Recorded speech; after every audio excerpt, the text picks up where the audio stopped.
উদয়পুরে ফের চুরির ঘটনা। স্বামীহীনা মহিলার 2 কন্যা সন্তানকে নিয়ে কষ্টের সংসার, আর সেই সংসারে থাবা বসিয়েছে চোরের দল। চুরি গিয়েছে রান্নার গ্যাসের সিলিন্ডার থেকে শুরু করে সংসারের নানা সামগ্রী। দ্বারস্থ হয়েছেন পুলিশের। উদয়পুরে আবারও চুরির ঘটনা ঘটে গতকাল রাতে। পুলিশের দ্বারস্থ ঘরের মহিলা। প্রতিদিনের মতো ঘরের কাজকর্ম করে রাত্রিবেলা খাওয়া দাওয়া করে ঘুমিয়ে পড়ে মা ও চোখে না দেখা মেয়েকে নিয়ে। গতকাল সন্ধ্যায় বাড়ির মালিক আরতি দাস কোনো একটা কাজের জন্য পাশের দোকানে যায়। ঘরে রেখে যায় নিজের মেয়েকে। মেয়েটি চোখে দেখে না ঠিক মতো।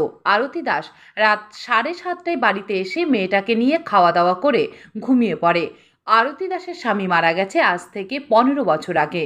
তারপর কষ্ট করে 2 মেয়েকে নিয়ে কোনো রকম সংসার পালন করে এক মেয়েকে আগরতলাতে পড়াশোনা করাচ্ছে। গতকাল রাতে দরজা জানালা বন্ধ করে আরতি দাস ও মেয়েকে নিয়ে ঘুমিয়ে পড়ে। রবিবার সকালে ঘুম থেকে উঠে দেখে বাড়ির একটি সিলিন্ডার সহ রান্না করার বেশ কিছু জিনিসপত্র চুরি করে নিয়ে গেছে চোরের দল। সঙ্গে সঙ্গে এলাকার প্রধানকে ঘটনা জানানো হয়। প্রধানের অনুমতিতে রাধাকিশোরপুর থানায় সমস্ত ঘটনা জানানো হয়। আরতি দাসের বাড়ি উদয়পুর মহকুমায় গোকুলপুর RF টিলায়।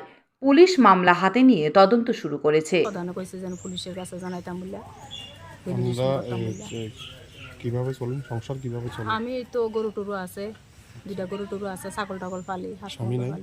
স্বামী নেই, কি হয়েছে জানেন? স্বামী মারা গেছে আজকে 15 বছর হয়েছে। কোন এলাকা? আপনাদের এলাকাটা কি নাম? গোকুলপুর। আর গোকুলপুর আর পুলিশে জানাইছেন? না, এখনো জানাইছি না, জানাবো। আপনার নাম কি? আমার নাম আরতি দাস। কালকে সন্ধ্যা হয়েছে ঘটনা? কালকে সন্ধ্যা হয়েছে। আপনার মেয়ে তখন আসলো না বাড়িতে? আমার ছোট মেয়ে তো বাড়িতে থাকে না, ছোট মেয়েতে আগরতলা কলেজে পড়ে, আর এই মেয়েটা তো চোখই দেখে না। ও আচ্ছা। হ্যাঁ, আর মানে কি তা। Bureau report, SD news media.